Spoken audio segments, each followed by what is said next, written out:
watching Euronews Now. I'm Rome Zaidi, and these are our top stories. A month of war. Kyiv continues to repel the Russian invasion as President Zelensky calls on the world to unite for Ukraine.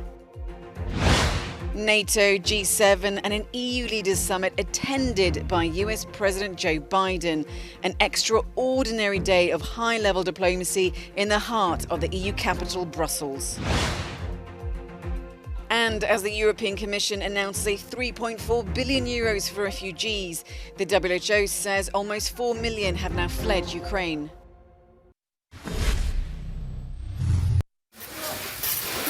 For these residential areas in Kyiv, yet more pain and misery. After Moscow failed to secure a quick victory, this conflict is starting to become a war of attrition. Russian troops are said to be adopting defensive positions outside the capital, rather than advancing. This may mean that fires will burn in Ukraine for many more weeks to come. However, the mayor of Kyiv, Vitaly Klitschko, is more upbeat, claiming Ukrainian forces are gaining ground. From official sources we receive information. Right now the small city Makariv and almost whole Irpin already in the control is Ukrainian soldier. And in Kherson, the first major Ukrainian city to fall to Russia, protesters defied Russian tear gas as they continued resisting Vladimir Putin's occupation of their homeland. In Mariupol, the destruction continues. The small town of Kotsorovichi near Kyiv is also facing Russia's wrath. And from America, US Secretary of State Antony Blinken has confirmed that his government firmly believes that Russian forces have committed war crimes in Ukraine. The Organization for Security and Cooperation in Europe has already begun investigating. So as of March 15th, there will be a fact-finding team that looks at gross violations of human rights, violations of international humanitarian law, possible war crimes and crimes against humanity. They will compile that information into a public report coming out in approximately 3 weeks. And then they will feed that information as well to other relevant jurisdictions, such as, for example, the ICC or the ICJ. Russia too is feeling pain. NATO estimates that it may have lost a similar number of troops in 4 weeks of war in Ukraine, as in 10 years of fighting in Afghanistan.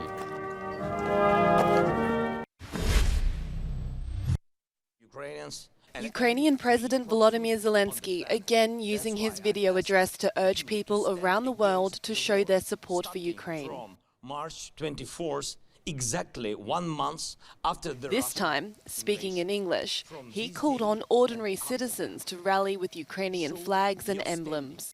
Come from your offices, your homes, your schools and universities. Come in the name of peace. Come with Ukrainian symbols to support Ukraine, to support freedom, to support life. Come to your squares, your streets. Make yourselves visible and heard. Say that people matter, freedom matters, peace matters, Ukraine matters. Earlier, Russia had slammed the UN Security Council for defeating its resolution which acknowledged Ukraine's growing humanitarian needs. Russia's ambassador accused members of the council of putting politics before humanity. Abstentions. But the resolution was overwhelmingly defeated, as it did not mention Moscow's role that caused the escalating crisis in the first place. Мною принято решение о проведении специальной военной операции.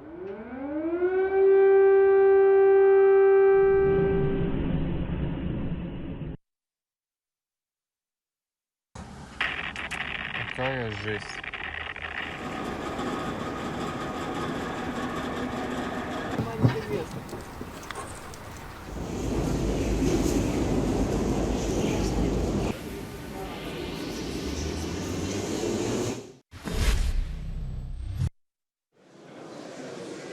Flying over from Washington yesterday, US President Joe Biden joined other NATO leaders in Brussels ahead of an intense day of diplomacy on Russia's invasion of Ukraine. They were keen to send a strong message. President Putin has made a big mistake, and that is to launch a war, to wage war against an independent sovereign nation.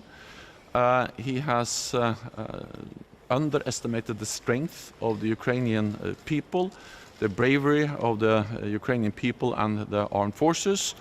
However, Stoltenberg again dismissed the idea of a no-fly zone, saying it would be too dangerous to implement. To declare a no-fly zone over Ukraine means that we need to impose it, and to impose a no-fly zone means that we need to massively attack Russian air defense systems in Russia, in Belarus and in Ukraine, and also be ready to shoot down Russian planes. And then the risk for a full-fledged war between NATO and Russia will be very high, and that will cause more death and more destruction. Thank you very much. The summit will be followed by a G7 meeting and an EU Council gathering. Biden is expected to detail plans for more sanctions and offer energy support to European allies who are trying to wean themselves off Russian gas.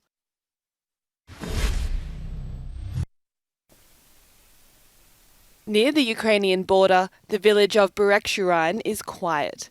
Here, refugees fleeing the war are taken by bus to an assistance point inside. 2 weeks ago, up to 1,400 people were arriving each day. Now it's about 300 or 400. Elena is travelling alone after she managed to escape Kyiv. A bad situation in our city, that's why I understood that I should go to another country. My mom, she stay. Sorry. Tens of thousands of refugees have passed through this village in recent weeks. Most stay for a few hours or maybe a day. The centre is staffed by volunteers and NGO workers, including some who have travelled all the way from Israel. The Sovereign Military Order of Malta has sent around 70 people to the area. So many people are now coming from war zones, and so many people are even traumatized. So it's very important that we're present in their lives. Even in this short time they're here at the aid point. Refugees are provided with accommodation, medicine, food and drink. Donations have been used to stockpile a wide range of essentials, including prams. It might be a small facility, but after what they escaped, it's always a welcomed sight. This is one of the rooms where the refugees are being sheltered. Volunteers try to make it as cozy as possible, even with toys. Eden Magyar for Euronews, from Hungary, Bereksurány.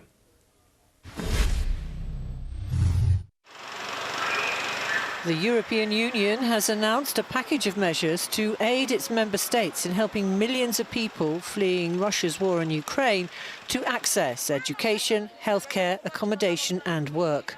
The Commission is freeing up €3.4 billion.